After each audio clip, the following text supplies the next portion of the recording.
నరసింహస్వామి మన తెలుగువారి అల్లుడని మీకు తెలుసా? సాక్షాత్తు ఆ జగన్నాథుడు ఒక గిరిజన కన్య ప్రేమ కోసం వేటగాడిగా మారిన అద్భుత గాథ ఇది. ఈ రహస్యం తెలుసుకునే ముందు ఇలాంటి మరిన్ని ఆధ్యాత్మిక విషయాల కోసం వీడియోని లైక్ చేసి ఇప్పుడే సబ్స్క్రైబ్ చేసుకోండి. హిరణ్యకశిపుని సంహరించిన తర్వాత కూడా నరసింహస్వామి కోపం చల్లార్లేదు. ఆ ఉగ్ర రూపంతోనే ఆయన నల్లమల అడవుల్లో సంచరించసాగారు.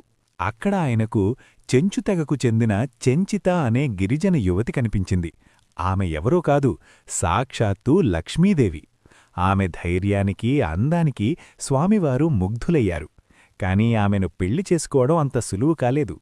ఆమె ప్రేమను గెలవడానికి ఆ దేవాధిదేవుడు ఒక సామాన్య వేటగాడిలా మారి తేనెకోసం చెట్లెక్కారు, అడవిలో గడ్డలు తవ్వారు.